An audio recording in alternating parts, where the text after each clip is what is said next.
Esse é o episódio 48 do Anexo 2 animado! Podcast. Olha como que vem o Fabiano hoje. Cada um com a câmera. Essa aqui é a minha câmera, Marcelo, olha lá. Nossa, você é louco, hoje tá chique. Hoje tá chique, cara. E o Fabiano tomou um Red Bull, pelo jeito. Animado, né? É isso aí, meus amigos. Esse é o Anexo 2 Podcast, o lugar onde você pode fazer suas perguntas, anexar um pouco da mensagem de domingo e receber de Deus aí, nessa resenha que a gente continua fazendo aqui. Você é um convidado especial dessa mesa. Obrigado pela tua audiência, pelo tempo que você está aí com a gente. Já deixe seu comentário, aperta aquele botãozinho do like para ajudar a entregar isso para mais pessoas, ativa o sininho, compartilha com mais alguém aí. Vamos, que hoje nós estamos aqui com o nosso pastor Marcião, voz de trovão. E aí, galera? Vamos! De pé, igreja. Muito bom, muito bom. Dando sequência aqui na nossa série de Eliseu, né? Vindo de Elias para Eliseu. E hoje a honra aqui do pastor Marcião, que compartilhou uma palavra top com a gente, que tem muito a ver com esse contexto, né, cotidiano aí que a gente tem visto aí nesses dias. E eu queria já passar a palavra para você, pastor Marcião. Pra ele fazer o quê? Aquele preâmbulo, como diria o pastor Marcinho. A gente tem que fazer uma vinheta, momento recapitulação. É verdade. Momento preâmbulo. É, o pessoal da produção aí, fica a dica. Fica a dica, hein, Bruno? Massa. Hoje foi muito legal esse tema, porque é sequência, né, de tudo que tem sido ministrado aí já nesses dias. E esse tema, essa história é muito bacana, porque, cara, eu gosto de temas que envolvem esse contexto espiritual, porque eu vou falar um pouco mais disso, talvez aí vocês me perguntarem, mas a minha vida, a minha trajetória com o Senhor, ela foi muito marcada por experiências espirituais. Eu acho que cada um, né, tem uma área ali, um ponto, às vezes um foi curado, o outro teve, e eu fui muito tocado na área de libertação mesmo, assim, foi um negócio muito louco, o começo da minha conversão, e me marcou. Então sempre esses assuntos na Bíblia, eles me atraem, eu gosto deles porque para mim é muito real, é muito vivo. Talvez alguém que nunca viveu, ela fica meio assim e tal, pô, mas será, né? Será que isso daí não é só lá na Bíblia? Será que acontece ainda hoje?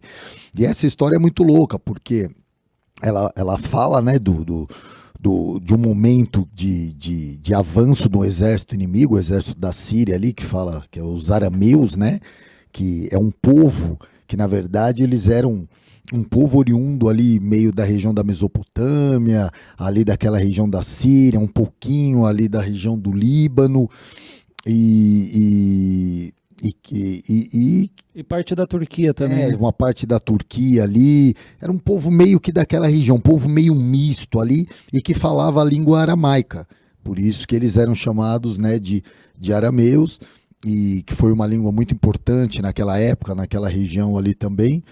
E esse povo era um inimigo de Israel que vem atacar Israel até aí, né? Nada diferente do que nós vemos hoje, né? Israel sempre sendo, desde sempre, né? Só paulada. Eu acho que o povo judeu só existe ainda porque Deus tem uma promessa para isso, porque senão os caras já tinham sido varridos do mapa. E eles, diante dessa situação, vivem algo muito louco, né? A história de Eliseu ali é marcada por uma manifestação sobrenatural, né? Do momento que o servo de Eliseu fica chocado ali, né? Com o avanço do inimigo ali e aquele, né? Eu acho que a parte principal dessa mensagem, quando Eliseu ora e fala, Senhor, abre os olhos dele para que ele veja, e aí vê os carros, os cavalos de fogo do Senhor, né? Ali em volta, tal, isso daí impacta e aí ele, né, perde o medo, porque quando você vê que Deus está contigo é outra história, né, cara? E depois eles acabam sendo vitoriosos ali diante daquela situação, né? Na verdade, não uma vitória de derrota do inimigo, mas uma lição tremenda que o final desse texto traz aí, através da libertação daqueles soldados, mas fica provado nessa história de, primeiro, Deus é, né, por nós, Deus é com aqueles que são dele, e que Deus guarda, né? Deus guarda, que Deus tem propósito, que realmente a gente precisa acreditar nisso. É muito louco porque você vê desde o comecinho Deus dando ali já os livramentos através da revelação, da direção. Eu quis dar um enfoquezinho um pouco nisso na mensagem, a importância da gente ter essa visão, você fala, pô, como que esse negócio de visão espiritual, né? Tipo, meus olhos, a visão além do alcance, tipo Thundercats, né? Abre assim e você vê. Não, mas como que é isso, né? E essa questão de discernimento, de palavra de conhecimento, né?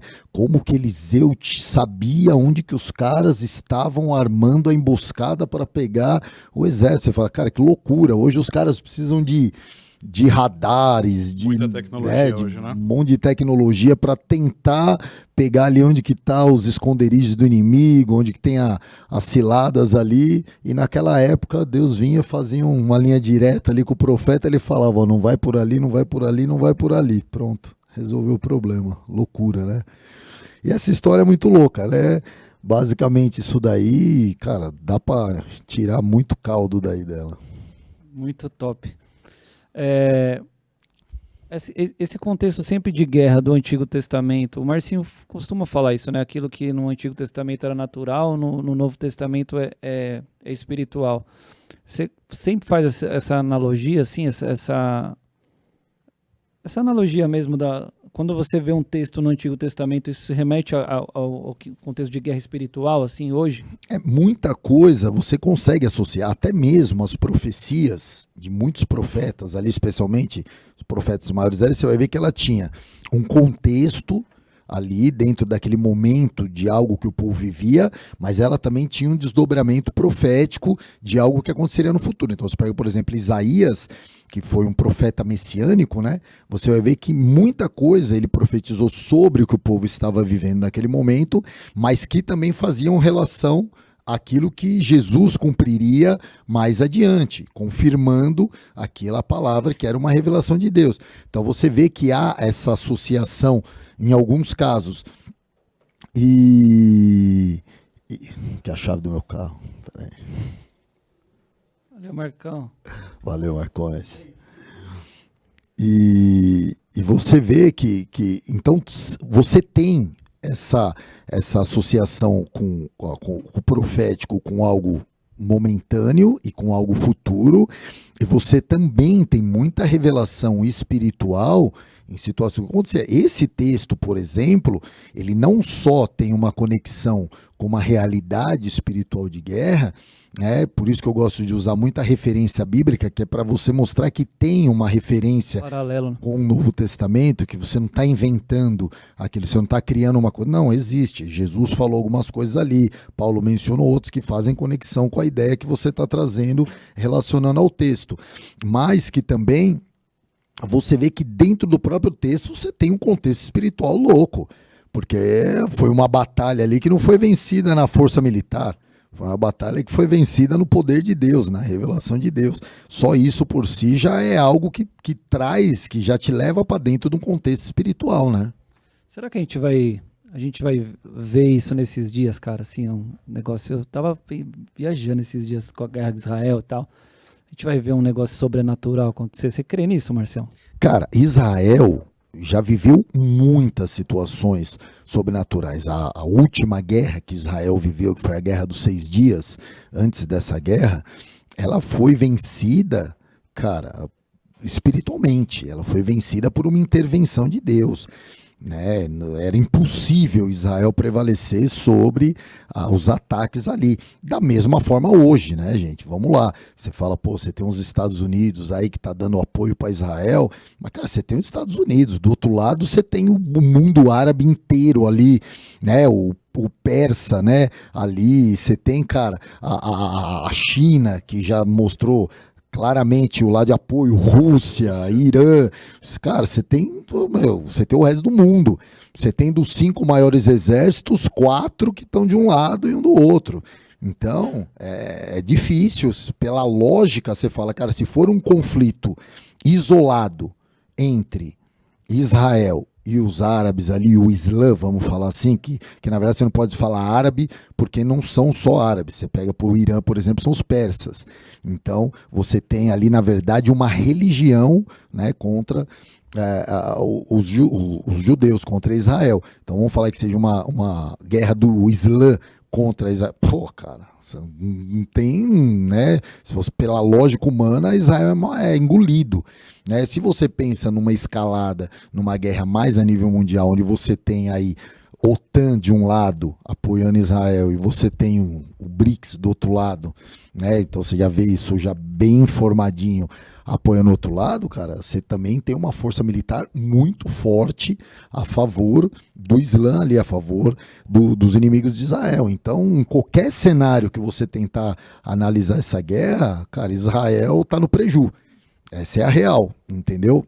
Já é sobrenatural por si, né? Você vê, cara, que Israel tá apanhando aí numa batalha com a faixa de Gaza, cara, que é o que é quintal do território de Israel. Muito pequeno, né? Cara, a gente não, se o pessoal tá falando muito, né, de vir um ataque pelo norte ali, pelo Líbano, que seria um ataque apoiado pelo Hezbollah. Pô, você vê que o Hamas mandou o quê? 10 mil foguetes, 15 mil foguetes.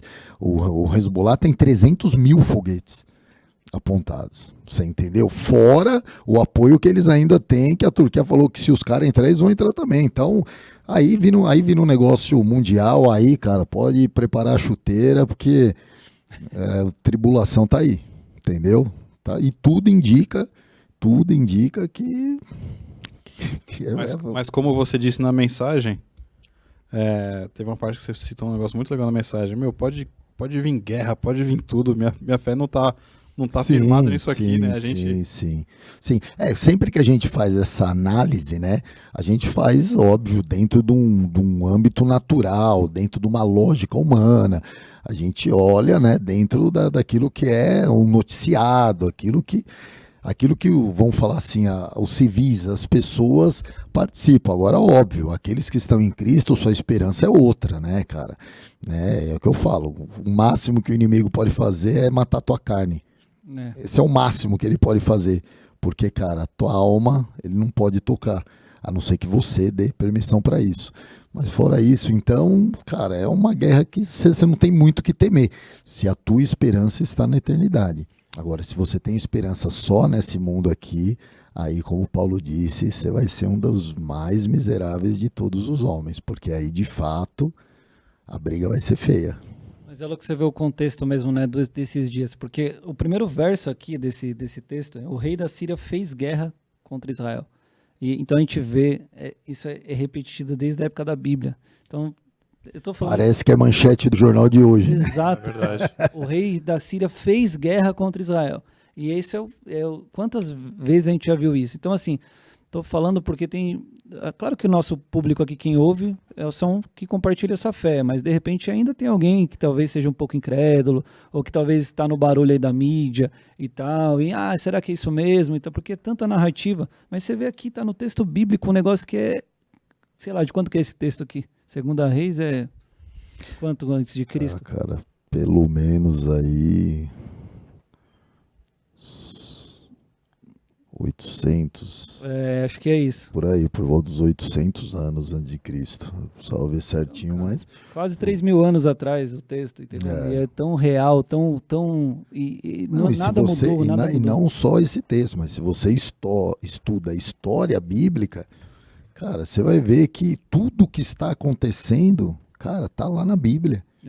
Você entendeu? Não tem manchete que é novidade para quem conhece a palavra de Deus. É só cumprimento de profecia. E fazendo um parênteses aqui, um negócio que eu vi vindo para cá, acho que foi na Rússia mesmo. Os caras ficaram sabendo que tinha um voo de Israel chegando, um voo de judeus. Os caras invadiram, um grupo gigante invadiu o aeroporto. Pra proibir eles entrarem, né? Pra proibir não, pra linchar eles, mano. Ah, é? Pra pegar os caras e matar e fazer a atrocidade. E aí, eu não sei o que deu. Mas estava um tumulto, assim, centenas de pessoas. Não estamos falando de 20, 30 pessoas. Centenas, um motim, assim, um negócio assustador. esperando o avião chegar, eles iam invadir a pista, sei lá, o aeroporto para pegar os judeus, cara. E você vê que a Bíblia fala que nessa guerra do final dos tempos, um dos principais inimigos de Israel é Gog, que vem de Magog, e que vem do norte. E se você traçar uma linha ali de Jerusalém para o norte, você passa por Moscou, cara. Entendeu? Então tudo indica que esse inimigo grande, que vem com um exército grande contra Israel, é ali o pessoal da região da Rússia, cara.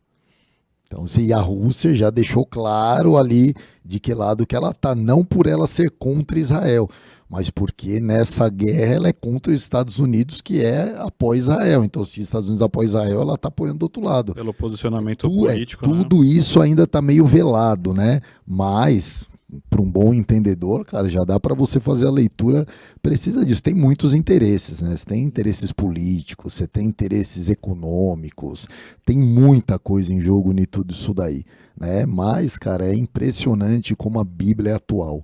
Como a Bíblia, ela, cara, se você conhece a palavra, você não é pego de surpresa. Você fala, cara, tá lá. Tá aí, tá acontecendo. A gente tá vivendo história. A gente tá vivendo profecia. É verdade. Que loucura, cara. É real.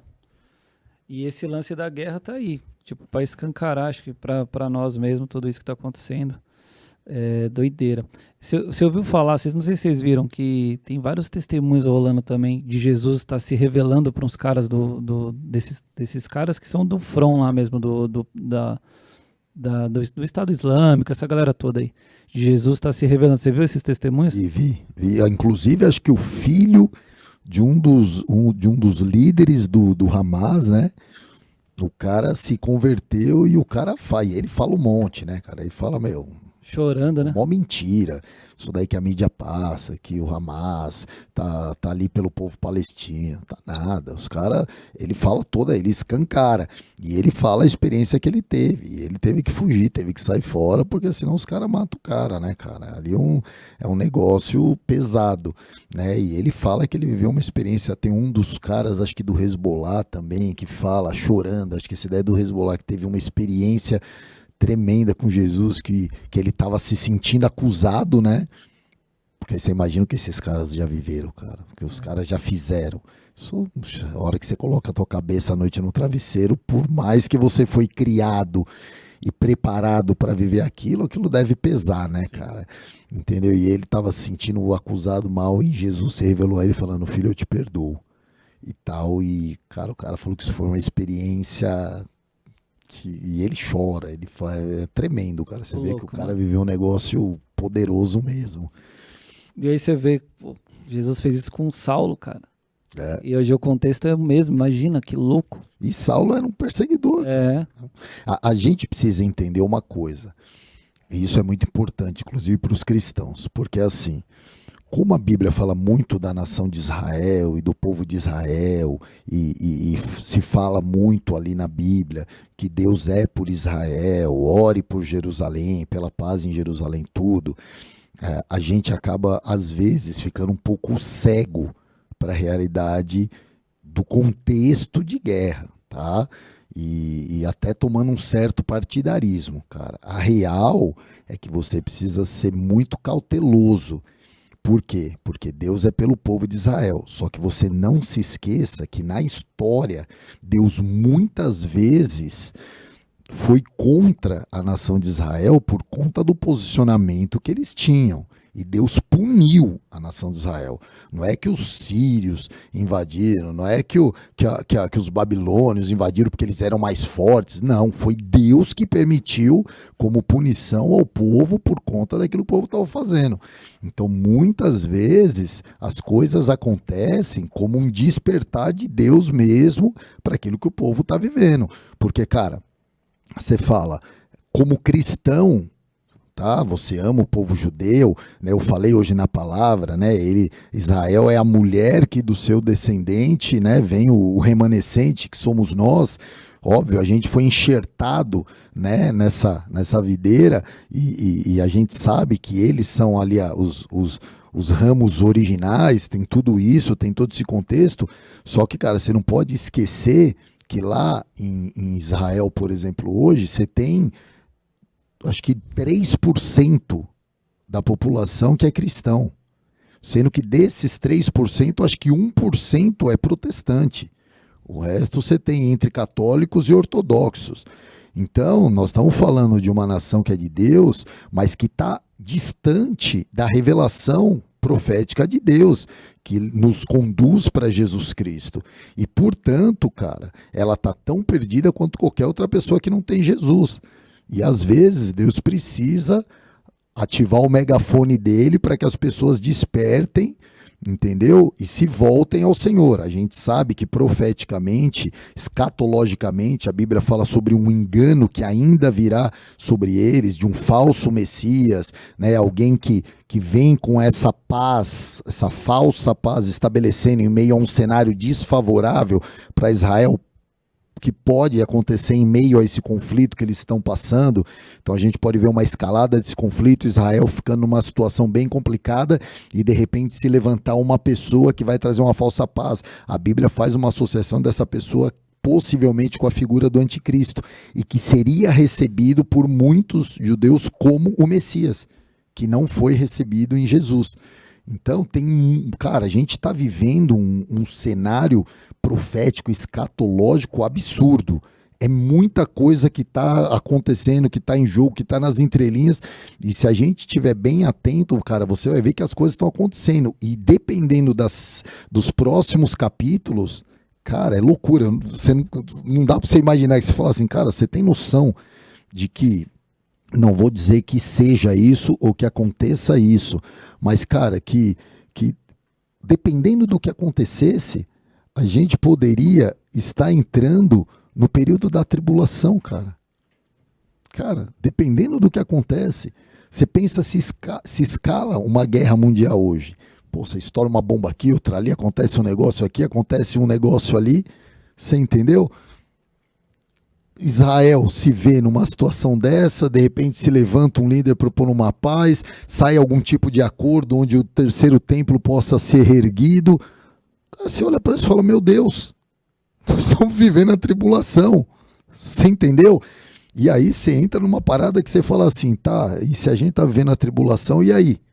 E aí que você tem, cara, a questão de arrebatamento, você entendeu? Pré-tribulação, porque se o arrebatamento, se você, olha que loucura o que nós estamos vivendo hoje, que se a gente estiver às margens de entrar num período de tribulação, para quem crê no arrebatamento pré-tribulação, você pode ser arrebatado a qualquer momento.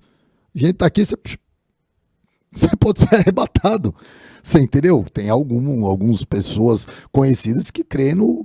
Aí tem o cara que é o mid-tribulacionista, né? Que ele crê... Não, a igreja entra na tribulação, que é nessa falsa paz aí, onde entra um sistema de controle muito grande, a implantação da marca da besta e tal. A igreja passa por um período difícil de perseguição, mas nos 3 anos e meio, quando o anticristo rompe o acordo, quando ele mostra a cara e entra no período da grande tribulação, a igreja seria arrebatada. Talvez o evento que marcaria essa transição aí do engano para a verdade mesmo das trevas, poderia ser até mesmo o arrebatamento da igreja. E tem o cara que crê que a igreja passa pelo arrebatamento, pela tribulação inteira. Entendeu? Então, pô, você tá entrando na tribulação, você fala, cara, lascou. Viver um período Black Trunk.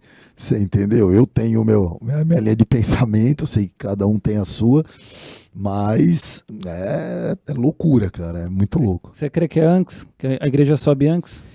Cara, eu já criei que a igreja seria arrebatada antes. Hoje, eu creio que a igreja é arrebatada no meio. Essa é a minha visão. Porque você tem muita referência bíblica que faz menção da igreja passando por um período difícil de perseguição.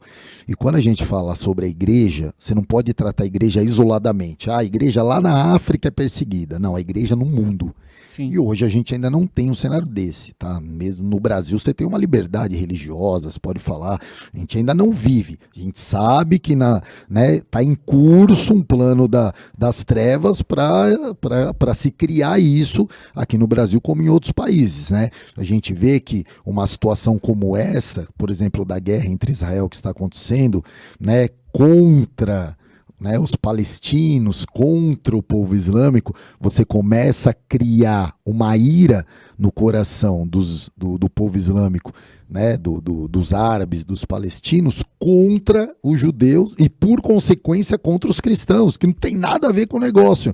Mas hoje você já vê, em alguns locais, esse ódio começando a ser alimentado por cristão também. Sim. Você entendeu por quê? Porque o cristão tem uma relação com o povo judeu. Então, olha que louco isso.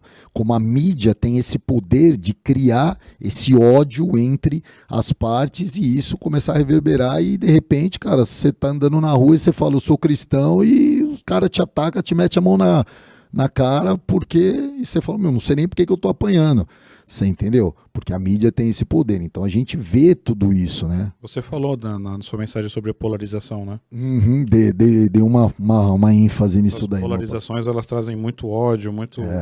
Se você pensa, vamos lá, se você pensa que você tem dentro desse contexto tribulacionista, de guerra, tudo, você tem a revelação escatológica e profética da palavra de Deus, e do outro lado você tem uma agenda da nova ordem mundial, uma agenda das trevas, uma agenda que articula um mundo para preparação para um governo mundial, um governo do anticristo. Então, é óbvio que você tem uma agenda em curso. E dentro dessa agenda, você tem vários peões sendo mexidos, você tem vários elementos sendo posicionados. E um deles, que é um instrumento de articulação, como foi em todas as guerras, em todos os conflitos, em todos os meios de manobra ali, é o controle da mídia. Você entendeu? O cara tem o controle da mídia, ele forma opinião. Então você vê que, de repente, havia esse conflito, né, usando como exemplo ele, havia o conflito, tá aquela coisa, o Hamas entrou, matou mulheres, degolou crianças, estuprou, aquela coisa, você via todo mundo chocado, mas a coisa ainda meio velada, ninguém falando muito, um negócio meio sinistro, de repente Israel contra-ataca. Agora Israel está ferindo inocentes, óbvio que uma coisa não justifica a outra, mas aí você começa a ver uma ênfase demasiada na resposta de Israel. E você não teve essa ênfase no ataque que veio do outro lado. Você ouvia muito disso nas mídias alternativas, mas não no canal aberto. Agora Israel começa a ser noticiado no canal aberto por conta de uma resposta desproporcional. De repente, um míssil destrói um hospital e mata centenas de inocentes.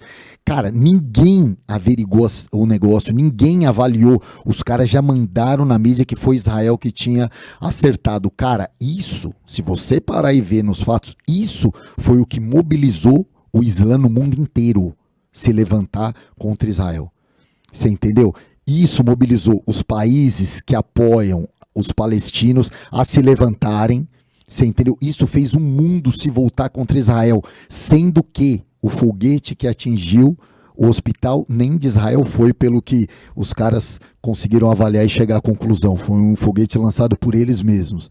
Se foi intencional ou não, a gente não sabe. Mas você percebe o poder de manipulação da mídia. E nem se retrataram, fizeram uma nota de rodapé, né? Não, cara, acabou. O mundo entrou numa loucura. Você entendeu? Cara, os caras querem morte aos judeus. Você tem países aí que os caras colocaram placa na porta que tinha no Holocausto. Proibida a entrada de judeus. Já voltou isso aí. Você entendeu, cara? Isso daí era coisa da época do Holocausto. E aí você fala assim, né? Quando você lia nos livros de história, como que foi esse negócio do Holocausto? Como que as pessoas odiaram tantos judeus? Como assim que Hitler, né, conseguiu fazer tudo o que ele fez? Ninguém via isso. Como que as pessoas deixaram acontecer isso? Como as pessoas apoiaram isso? Você tá vendo agora, cara. Como que a mídia tem o poder de fazer isso. E os caras falam que um dos maiores cabeças do movimento nazista foi Goebbels, né? Que foi o cara que era articulador de propaganda de Hitler. Foi esse cara que fez as pessoas aderirem à ideia louca, maníaca de Hitler, cara. E hoje você vê, de repente, cara, um negócio muito parecido começando a ser formado, né? Volto a dizer aqui que, óbvio que nada justifica a violência, uma coisa não justifica a outra. Dei ênfase hoje na palavra, na resposta de Eliseu diante ali quando ele tinha o inimigo nas mãos, o que ele fez e como isso está relacionado àquilo que Jesus nos ensinou a fazer, mas, cara, como que você pode simplesmente fechar os olhos para aquele que foi o promotor de tudo o que está acontecendo e agora você se voltar completamente contra o outro lado? Cara, é um negócio muito louco, você entendeu? Então você percebe que tem muita coisa nas entrelinhas aí, tem muita coisa nos bastidores, muita coisa embaixo dos panos aí na Deep Web. Falar em Deep Web, em relação à internet, né? Você viu que caramba, Starlink, Musk. Elon Musk. Liberou o sinal lá porque Israel tinha cortado a internet lá da faixa de Gaza e tal, e ele falou, não, eu vou liberar o sinal para os caras usarem, tipo, como uma ajuda humanitária. Mas aí Israel falou, pô, mas se você liberar o sinal lá, o Hamas vai usar. Não, mas o povo não pode ficar sem informação e tal, não sei o quê. E aí já virou uma guerra cibernética, porque Israel agora que é a maior potência de tecnologia do mundo, já está vendo como fazer para impedir o sinal do cara. Então, olha onde que o negócio já vai indo os desdobramentos. Então, peraí, o cara que era tão sensato, Elon Musk, que é um cara, né, para a humanidade e tal, tanto contexto, aí o cara agora...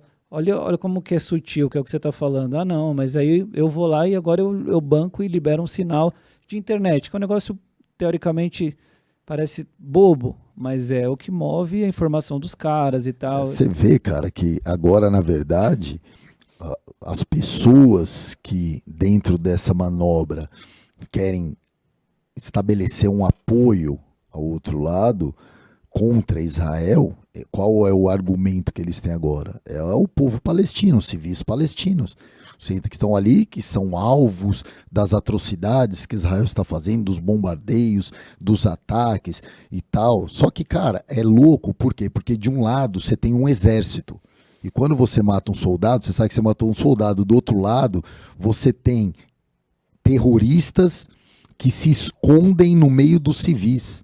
Então, quando morre um homem, por exemplo, ali na região da faixa da Gaza, você não sabe se morreu um terrorista ou se morreu um civil palestino. Você não tem como saber, porque os caras não usam farda. Teve vídeo que mostrou os caras lançando foguete contra Israel vestido civil. Sim. Cara de tênis, calça jeans, normal, camiseta.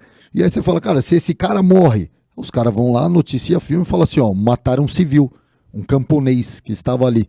Você entendeu? Então é louco. E guarda os foguetes em escola, em hospital, isso aí já é comprovado. Exatamente. Né, então, cara, você vê que é uma coisa muito bem articulada e que agora se tornou ali um prato cheio para a mídia tendenciosa, que é controlada por esses que estão por trás de tudo, que são, né, que são chamados dominadores do mundo, né, que são os grandes banqueiros, né, a elite global, que é a elite que financia e promove a ascensão do anticristo e o estabelecimento do caos no mundo, e agora você vê que eles estão simplesmente movendo as peças.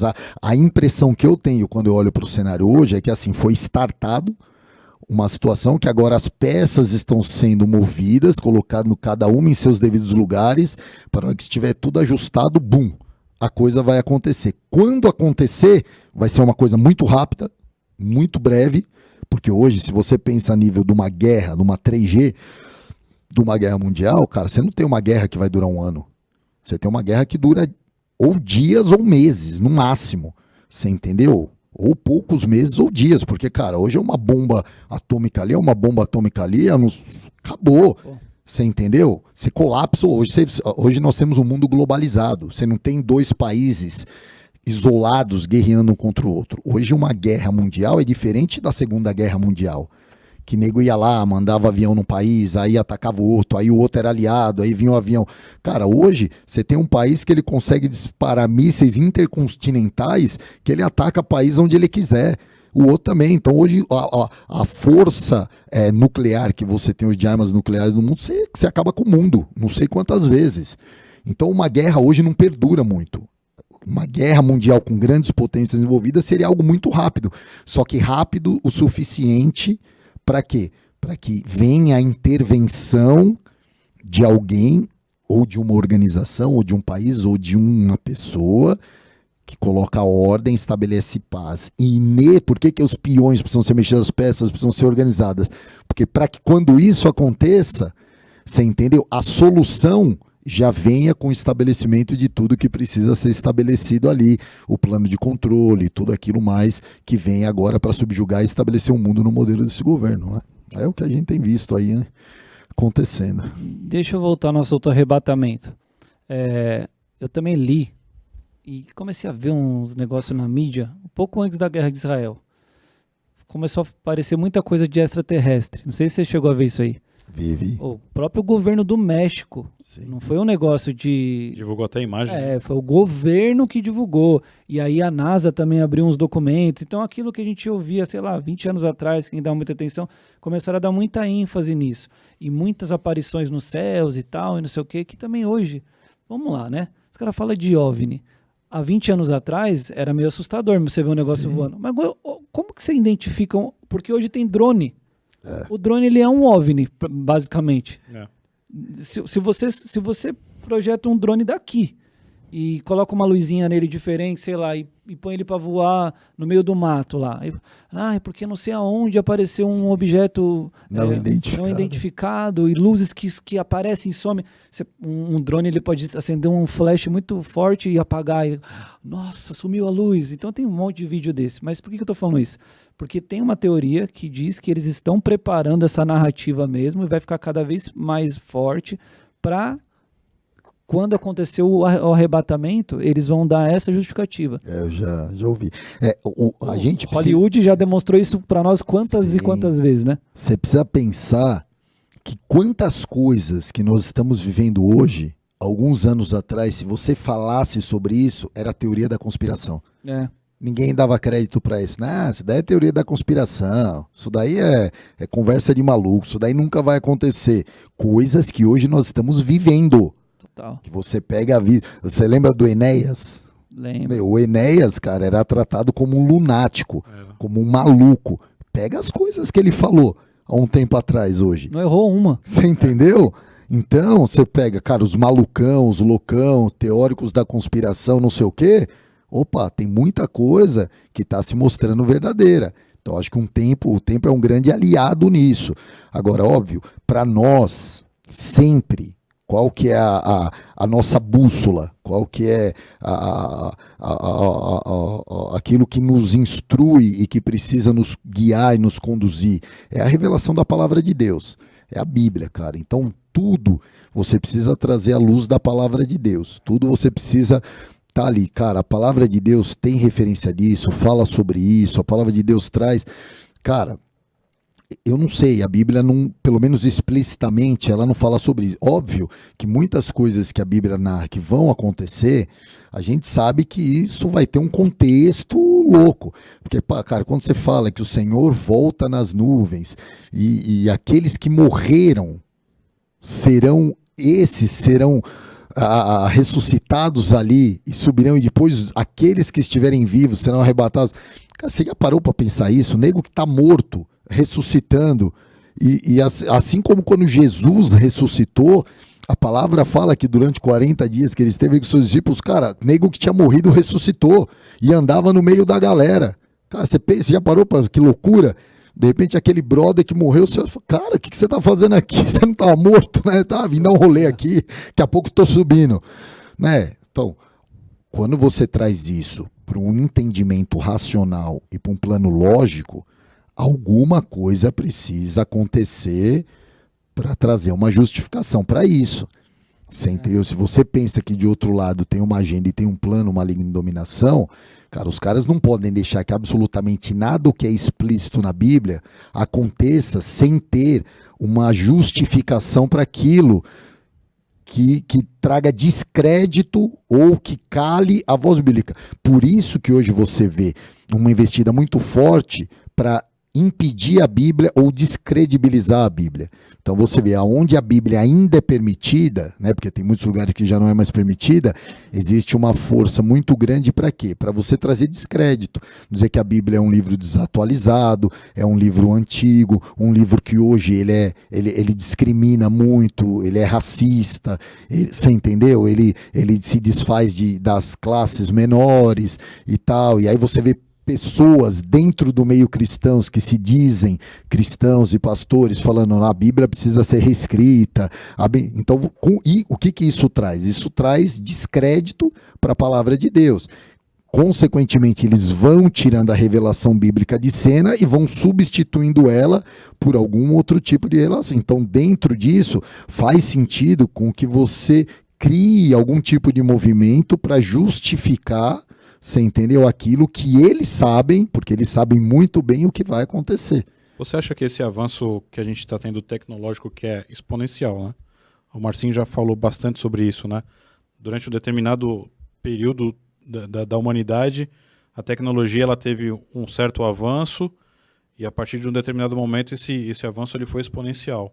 A gente tem hoje inteligência artificial que já está até assustando as pessoas, até as pessoas que inventaram e que Os criadores, os pessoas de os tecnologia criadores mesmo. que inventaram a tecnologia, a inteligência artificial. Você acha que esse desenvolvimento muito acelerado e muito forte, ele vem de certa forma para desbaratinar o que deveria ser uma coisa mais natural? Porque você falou lá, como é que os caras viram, como é que o profeta viu, como é que os caras tudo cego, mas o profeta falou, ó, eles estão vindo dali, eles estão vindo desse jeito, daquele outro. E hoje, para os caras descobrirem isso, os caras têm que ter uma tecnologia absurda que Israel tem que ter inteligência, mas mesmo com a inteligência, eles sofreram um ataque totalmente inesperado, dia 7 de outubro, e daí você fala assim, putz, qual que é o benefício da tecnologia? Avançou tanto e o homem tá ficando mais cego. Na verdade, você vê, cara, que muitos, não todos, mas muitos que são envolvidos, muitos desenvolvedores, criadores do meio tecnológico são ateus. E quando você é ateu, você precisa justificar a ausência de Deus na tua crença. E como que eu faço isso? Eu preciso ser capaz de fazer aquilo que Deus faz. Porque se eu não creio na existência de Deus, como que eu justifico aquilo que é atribuído a Deus? Então eu preciso criar um meio. E é isso que o homem tem tentado fazer.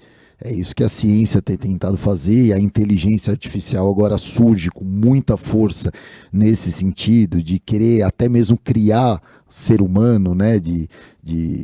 Você viu que teve um jogo de futebol americano onde tinha alguns robôs ali, até com face humana, interagindo no meio do povo com inteligência artificial, e aí você fala, cara, que loucura, porque é entre aspas, um ser, porque tem uma aparência humana, mas não é um humano, é uma máquina, só que é um ser que tem uma inteligência própria e que está interagindo mesmo. Agora, que tipo de inteligência é essa? O que um ser desse é capaz? Porque ele pode ter uma capacidade de raciocínio, mas ele não tem alma.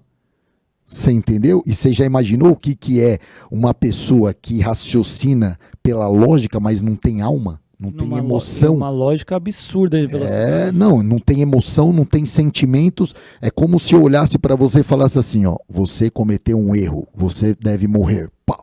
É isso aí. É o que a gente Não viu. tenho alma. É isso. Você entendeu? Eu vi um lance que eles colocaram você viu isso aí? Colocaram duas inteligências artificiais para conversar. Eu não sei se foi o chat GPT e mais uma. Sei que eles colocaram duas e falaram, vamos ver o que vai dar. E aí eles vão trocando informação. Eles vão conversando. De repente, eles começaram a ver que no diálogo começou a surgir palavras desconexas, que não tinha nada a ver.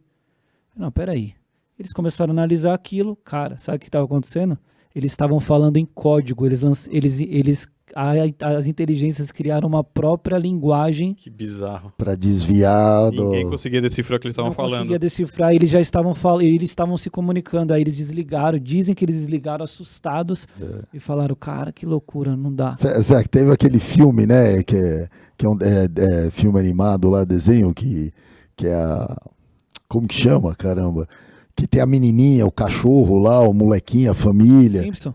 Não, Que é do futuro? que aí o celular, a inteligência artificial se rebela porque o celular fica descartável. Caramba, meu. É um filme novo aí. Ele é engraçado, ele é até de comédia. Eu esqueci o nome dele agora. Ah, é filme. Eu pensei que era Não, um filme mesmo. Caramba. E que ele fala exatamente sobre isso, cara. É como se o celular se rebelasse porque a inteligência artificial meio que...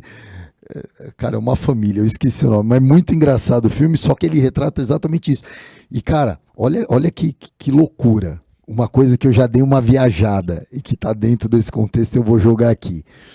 Você já parou para pensar que quando a Bíblia fala da marca da besta, o 666, ela não diz necessariamente que é um homem. Ela fala que é um número de homem, certo? E o que é atribuído a essa marca? Você não compra, nem vende, se você não tiver a marca. Então, ela está associada a um sistema econômico e um sistema comercial, certo? Onde você precisa ter aquela marca. Ok. Cara, só que você já parou para pensar que quando você fala de um sistema esse unificado de controle, onde você não tem acesso se você não tiver, você está falando de um sistema. E um sistema, ele pode estar ligado a uma inteligência artificial. Cara, você já parou para pensar que o anticristo, que a Bíblia faz menção, pode às vezes não necessariamente ser uma pessoa, mas ser um sistema? O sistema do anticristo. Sim. Por quê? Porque seria que um sistema dentro da formação dele, dentro do próprio sistema, dentro do seu conteúdo, dentro da sua lógica, existisse um conceito anticristão. Porque a Bíblia, você vai ver que, eu não me lembro se é João que fala, que é o Pedro que fala que no mundo já há muitos anticristos, né? E quando ele fala isso, você vai ver que várias pessoas, quando se levantaram contra Cristo e contra a doutrina cristã, na verdade eles estão exercendo o papel de um anticristo, que nada mais é isso, é alguém que é contra aquela doutrina. E às vezes a gente pode estar projetando em uma pessoa como a figura do anticristo, tá? É só uma viagem minha.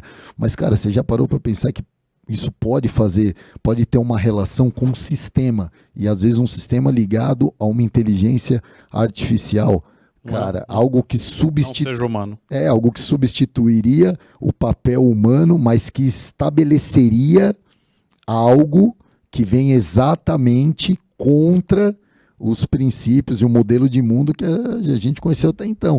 Que uma das coisas que esse cenário de nova ordem mundial ele precisa fazer para ser estabelecido é desconstruir o conceito de cultura judaico-cristã, né? Que eles já têm trabalhado arduamente nisso, né? Estabelecendo esses movimentos minoritários exatamente para diminuir a figura do patriarcado e algumas coisas que a gente já vê acontecendo, mas, cara, você para e pensa numa escala maior, existe uma possibilidade, um negócio louco. Sem dúvida, eu também piro nessas ideias aí. Mas você vê a guerra da informação, tudo isso que a gente está falando, a inteligência artificial é um negócio que acelera a informação, gera informação, cria. Então, aí a gente volta pro texto aqui. Aí o rei da Síria olhou e falou, mano, quem que é o cara que tem essa informação toda? Manda prender ele, mano. Então você vê que essa guerra da informação, ela é desde esse tempo, mano. Aí você vê mais um paralelo com o texto que a gente vê claramente, porque ele queria saber de onde vem a informação. E eu falei isso quando estava o Mike Shea aqui também, que ele falou, enfim, a gente tomou até um ban, sabia? O episódio do Mike Shea saiu do ar, cara.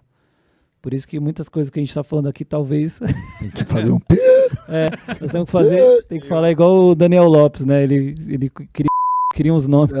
Tem que dar uns códigos, né? Tem que falar em código. Ou vá para a nossa página privada.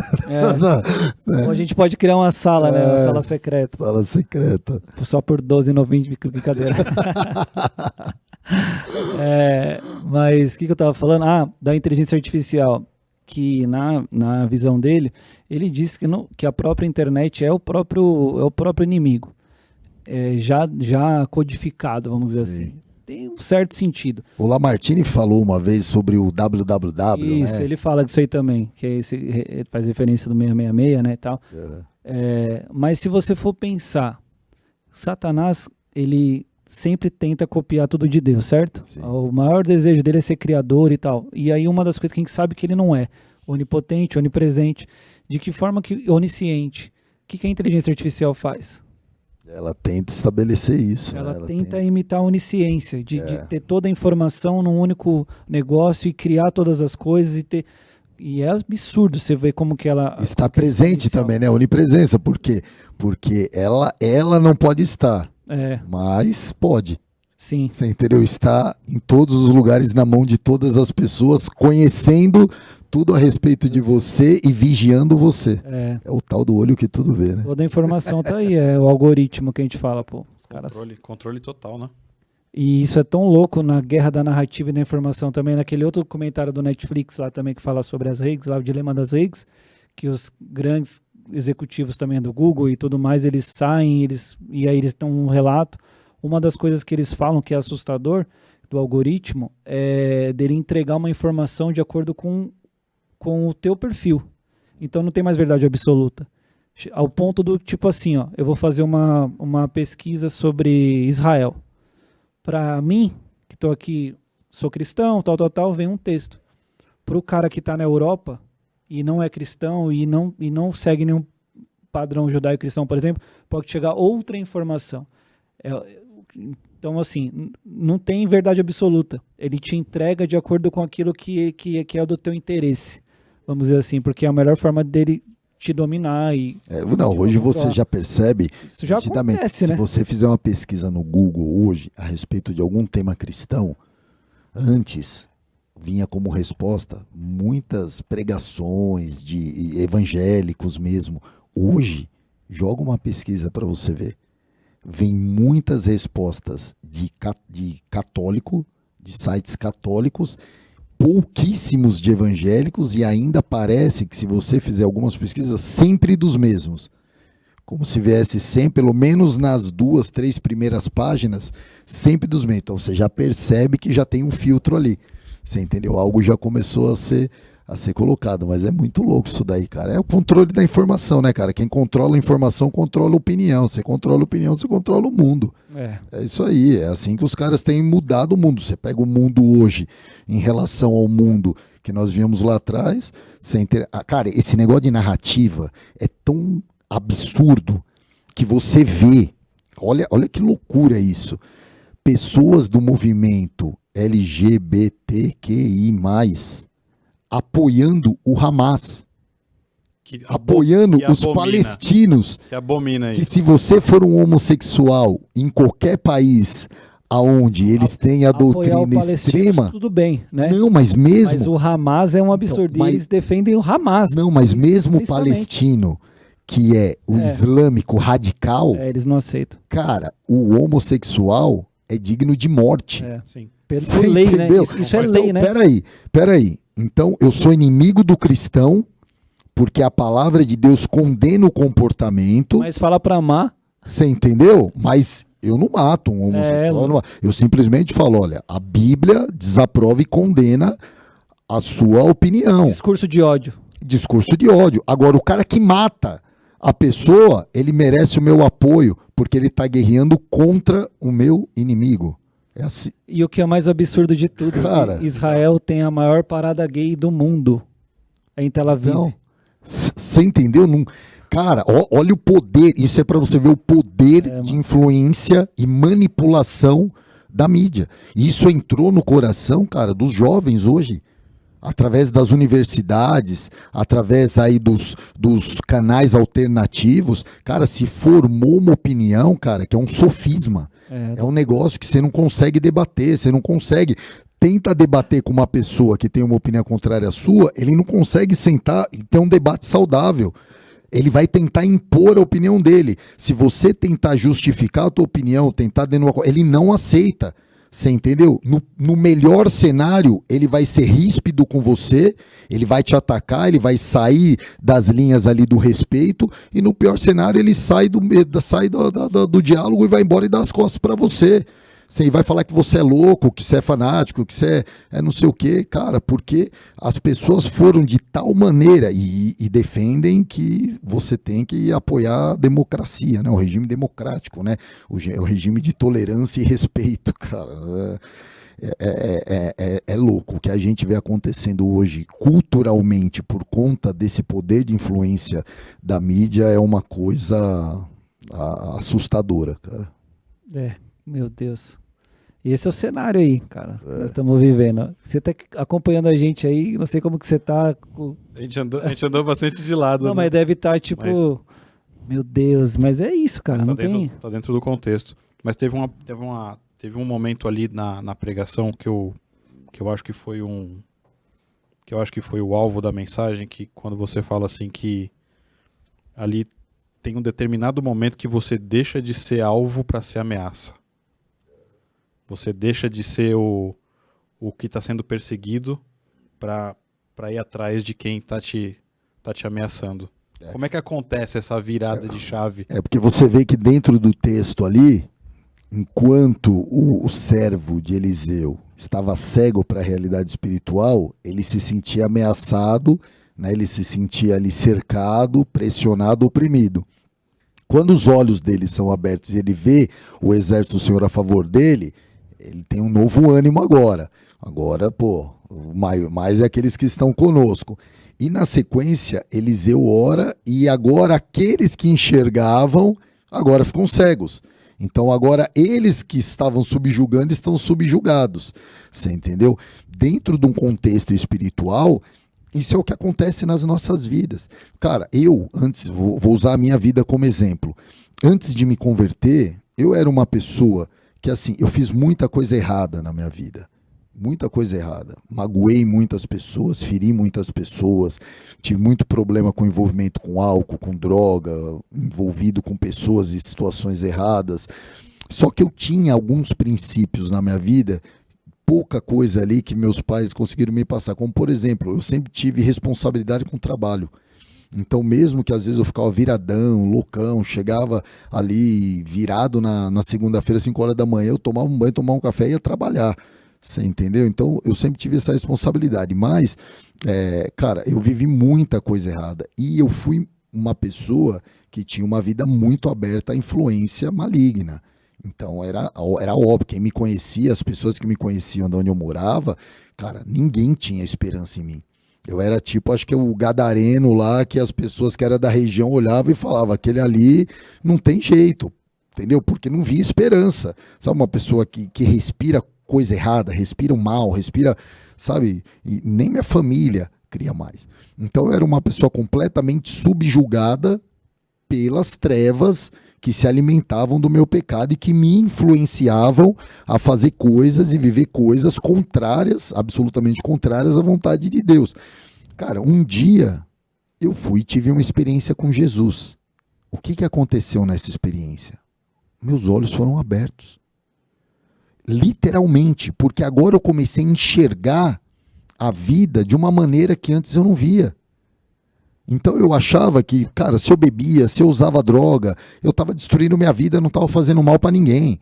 Você entendeu? E aí ninguém tinha nada com isso, eu não estava prejudicando ninguém. Só que de repente Deus abriu meus olhos e não. Fez eu perceber que sim, tinha muita gente que estava sendo afetada por isso.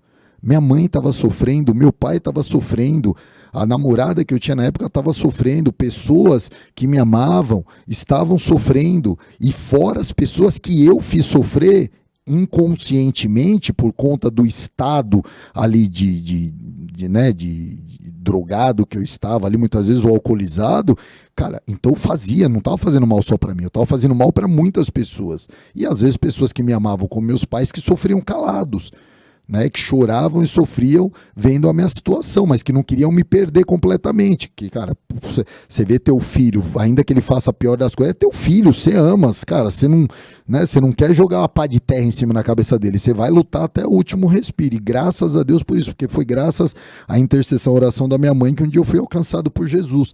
Só, cara, quando isso aconteceu, meus olhos se abriram. E agora eu comecei a enxergar o lado das trevas que me oprimia em oculto. Eu comecei a perceber isso, que na verdade existia, que não era eu, porque até então era eu. Eu tinha um peso de culpa sobre a minha vida. Agora eu comecei a perceber que na verdade eu era uma marionete na mão de espíritos malignos que me assolavam. E a maior prova disso foi que a transformação na minha vida veio quando eu fui liberto desses espíritos. De repente, aqueles espíritos que me oprimiam agora não me oprimem mais, e agora eu tenho o Espírito Santo de Deus que me revela uma verdade sobre a vida, sobre a minha pessoa e sobre tudo que eu vivo completamente diferente do que eu vivia antes. Isso foi exatamente o que acontece dentro do contexto ali. Você entendeu? De repente, eu enxergava uma situação, agora meus olhos foram abertos, essa situação muda completamente. E pelo fato de eu enxergar a situação de uma outra forma, o contexto muda e a resposta muda em relação a isso, faz com que o curso da história mude também. Você entendeu? Então é todo um contexto. Esse é o processo de conversão na vida de uma pessoa. Como que você explica uma pessoa que antes tinha uma convicção plena do que, como que você explica o filho do cara lá do Hamas ou o cara do Hezbollah que se converteu, que o cara nasceu e foi criado, educado, ensinado, forjado para odiar aquelas pessoas, para, né, naquilo que ele tinha. Ele foi, cara, um cara que não conhece outro lado, ele só conhece aquilo, ele foi formado naquilo. E de repente esse cara vive uma experiência espiritual, os olhos dele se abrem e agora esse cara muda completamente. Você fala, cara, tem algo muito poderoso nisso. Tem algo muito grande que acontece nisso. E é isso que às vezes as pessoas não percebem. Cara, e a gente está sempre falando, constantemente falando, gente, igreja não é lugar para você vir e você receber uma palavra de conselho, de autoajuda. Cara, igreja é lugar de libertação e transformação. Você quer autoajuda, cara? Você vai assistir uma palestra de um coach, de uma pessoa que estudou para isso. Você precisa de uma ajuda psicológica. Você tem psicólogos aí que são preparados para te dar apoio. Agora, você precisa de libertação espiritual, de restauração da tua visão sobre a vida. Você precisa sair das amarras do inimigo, cara. Aí você tem que vir para a igreja, porque aí é a palavra de Deus que te liberta. É a oração que é poderosa para transformar uma vida. Aí é isso que a pessoa precisa. Você entendeu? E foi o que a gente falou. Você entendeu? O poder da oração, que foi o que Eliseu utilizou ali para cegar o exército inimigo, é um poder que está à minha e à tua disposição hoje. Você só precisa crer. Jesus falou isso, cara. Se você crer e você pedir, não duvidando no teu coração, não há impossíveis. Não há absolutamente nada que você não possa fazer, que você não possa realizar. Por quê? Porque toda a criação está sujeita ao Criador. E quando você ora no nome do Criador. No nome que é sobre todo nome, que tem autoridade sobre todas as coisas, não só sobre espíritos, mas até sobre as coisas criadas. Por isso que quando Jesus está lá no barco e os discípulos no meio de uma tempestade desesperado, Jesus está dormindo, os caras acordam ele desesperado, Jesus repreende o vento, a tempestade para. E Jesus vai e ainda dá uma bronca nos caras, fala, por que vocês têm uma fé tão pequena?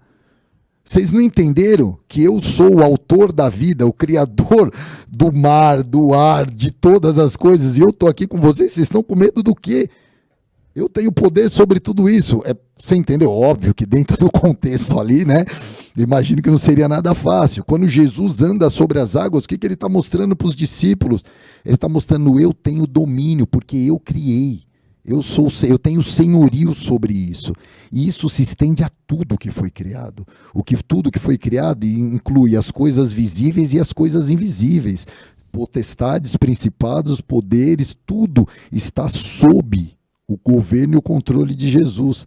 Você entendeu? Então, cara, isso é muito louco. Essa transição, né, de um estado de morte espiritual, né, para um estado de vida espiritual, é algo muito poderoso e transformador, cara.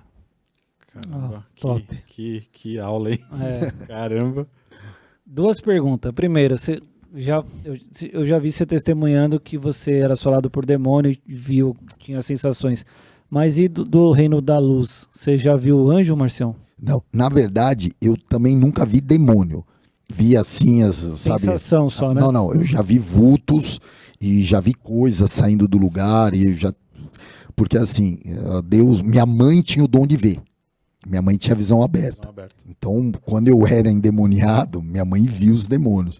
Os demônios chegavam ela falava que às vezes ela estava deitada na cama, os demônios vinham na beira da cama dela, rosnando, querendo pegar ela, porque ela estava orando por mim, intercedendo, só que eles não conseguiam chegar perto dela. Meu Deus. Você entendeu? É como se tivesse algo bloqueando ali, impedindo a aproximação dele, só que ela via. Eu sinto, é diferente. Então eu tenho essa percepção.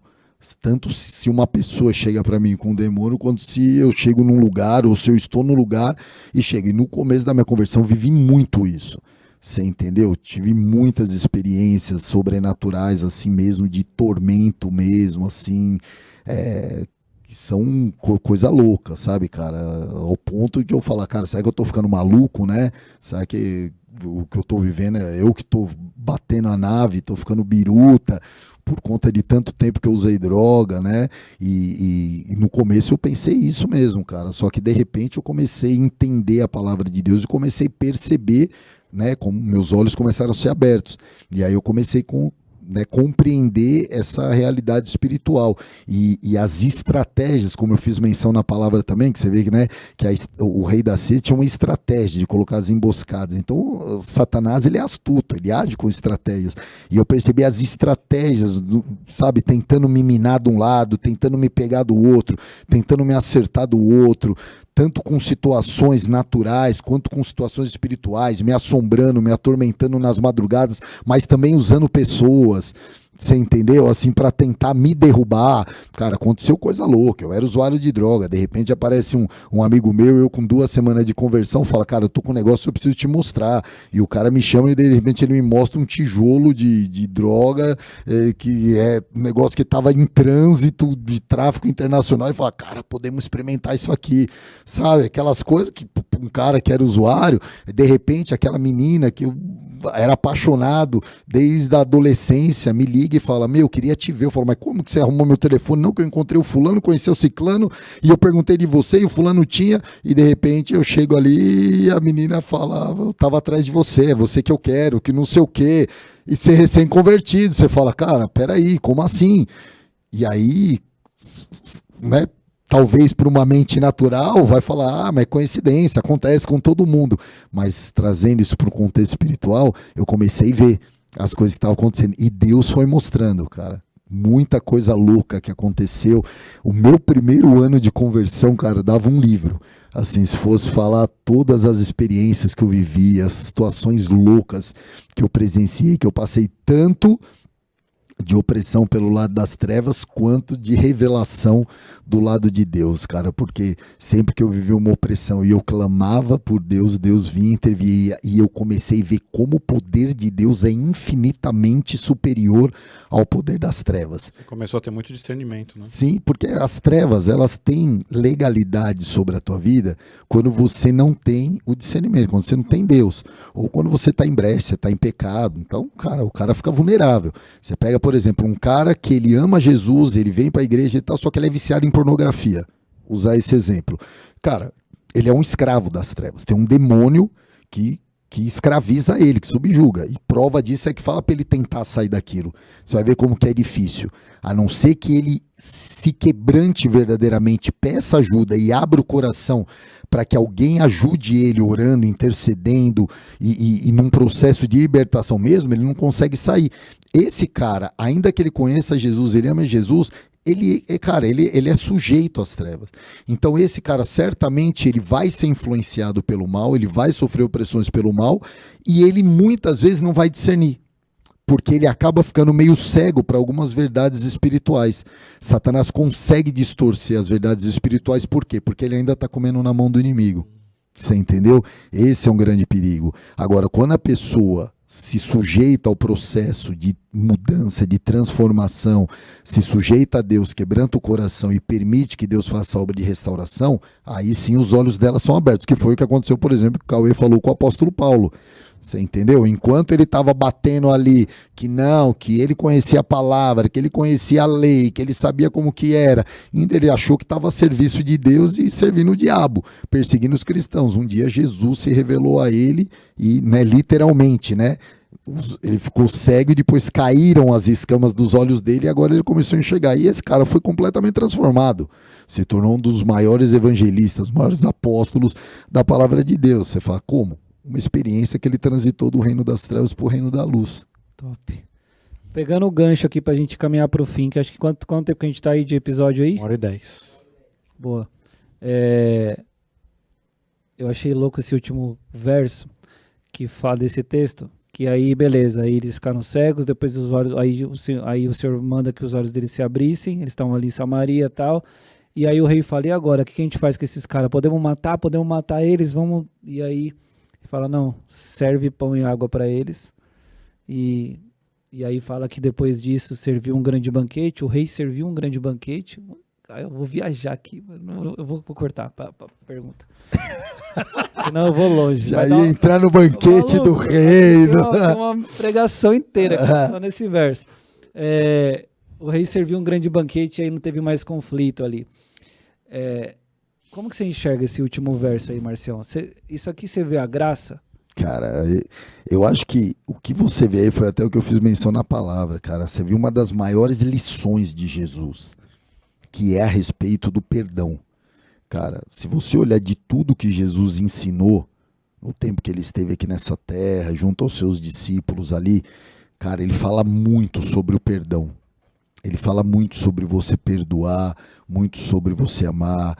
Ele usa muitos termos, até mesmo quando Jesus conta uma história de um cara que tinha uma dívida absurda e que ele teria que ser vendido com a família dele para pagar aquela dívida, e ele clama por misericórdia, e o Senhor tem misericórdia, né? O Senhor não, o rei tem misericórdia, só que aí ele encontra um conservo dele, que devia ali uma merreca para ele, e ele é implacável com o conservo, e ali você vê então o Senhor vindo e falando assim que agora ele seria entregue para pagar a pena porque ele não perdoou. De repente Jesus ensina a oração do Pai Nosso, que ele fala, ele faz você verbalizar: Senhor, perdoa as minhas dívidas assim como nós perdoamos aos nossos devedores. É como é como se Jesus estivesse fazendo assim, ó, eu vou condicionar aquilo que eu posso fazer na tua vida através da atitude que você precisa ter.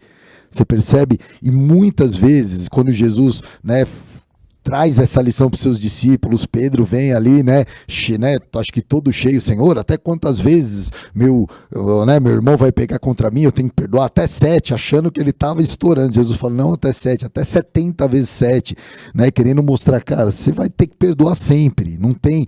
Então Jesus traz essa ênfase sobre a questão do perdão e a importância do perdão, e você percebe que isso é uma arma espiritual, é algo poderoso, você entendeu?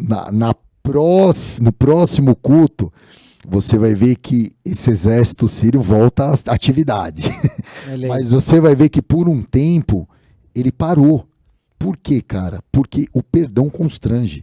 E a gente se cansa de falar isso nas pregações. Fala, cara, quando você alimenta o ódio, o rancor, a mágoa por alguém, quem está sofrendo é você, não a pessoa. Se você ainda que deseja o mal para ela e você vive esse tipo de postura, na verdade o mal está contra você, porque até doenças psicossomáticas elas vêm através disso. Um câncer, por exemplo, isso comprovado cientificamente, muitas vezes ele vem de uma situação como essa, de um coração rancoroso, de mágoa, de sentimentos ruins que são agasalhados ali, e a pessoa vive isso, quando na verdade o perdão ele é libertador, cara. Ainda que a pessoa tenha feito pior mal contra a tua vida, talvez um abuso, uma situação, ou mesmo até o homicídio de um querido seu, de uma pessoa, aquelas coisas que são difíceis de perdoar, que são traumas profundos, mas quando a pessoa consegue vencer e perdoar, cara, aquilo é libertador para a pessoa. É como se ela tirasse as amarras, porque é como Quando a pessoa não consegue perdoar, é como se ela ficasse presa àquele evento. A vida vai seguindo, a vida vai passando e a pessoa está presa àquele evento. Quando ela consegue perdoar, é como se ela tivesse as amarras e agora ela deixa aquele evento para trás. E agora ela sai para viver uma nova vida. Uma vida desprendida daquilo que antes assolava ela ainda nos sentimentos, nas emoções, nos pensamentos. Então isso é muito louco. O que Eliseu, ao meu ver, traz ali como ensinamento é exatamente isso.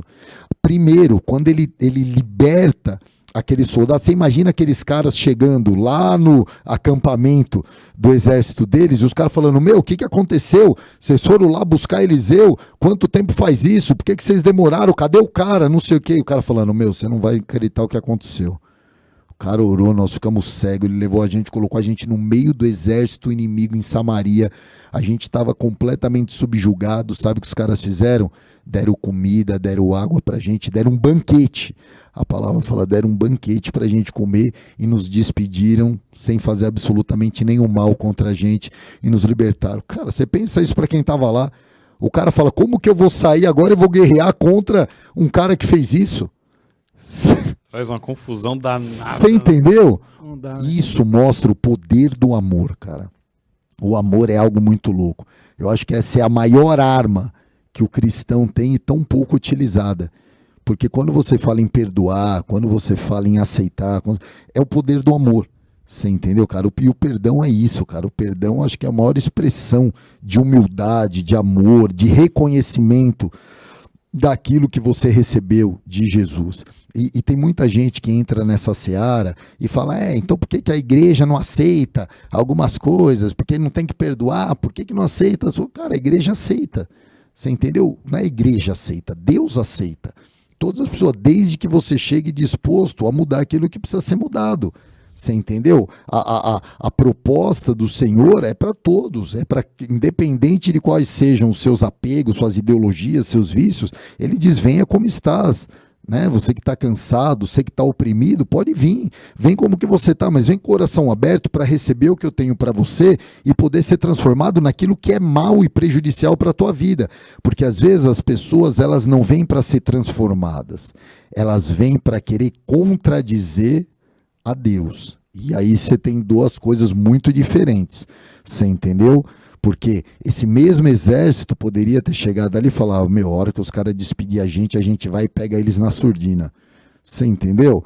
É uma motivação no coração. E às vezes as pessoas agasalham uma motivação errada. Eu quero ir para confrontar, para mostrar que não é, vai ter que me aceitar. Cara, você não precisa ser aceito. Se você quer, cara, e isso contradiz o que você quer viver, vive o que você quer viver sem estar nesse meio que é contrário ao seu. Simples assim, cara. Vida que segue, você lá, o outro aqui, e tá tudo bem. Agora, se isso tá te fazendo mal, e se você realmente quer viver uma experiência de transformação, aí eu tenho que te dizer que Jesus é poderoso para fazer isso na tua vida, mas vem com o coração aberto para receber isso, entendeu? Acho que essa é a grande diferença, e acho que a maior lição que Eliseu deixa aí no final para a gente é exatamente isso, é como o perdão, né, é algo poderoso, cara, é uma arma poderosa e libertadora, porque, cara, não foi só os inimigos que saíram, né, na boa, entre aspas. A palavra de Deus fala que eles pararam de atacar os israelitas ficaram na boa. Você entendeu? Então, agora você imagina, de repente, se eles fizessem algum mal, ou envergonhassem, ou matassem, ou aprisionassem alguma coisa aqueles caras, qual que seria a resposta lógica daquilo? Aquilo que nós estamos vendo acontecer agora na guerra. Levantar mais ira, né? É o que a gente está vendo acontecer agora, você entendeu? Um louco. atacou daqui, o outro devolve na mesma moeda, o outro volta dali, e o pau quebra e começa a... É louco porque fala do caráter de Deus também, né? E eles deram como um testemunho também, tipo, né? Os caras voltaram pra Síria, tipo, como assim, mano? Os caras deram pão e água pra nós, mandou a gente embora. O rei deu um banquete. E a gente voltou a enxergar.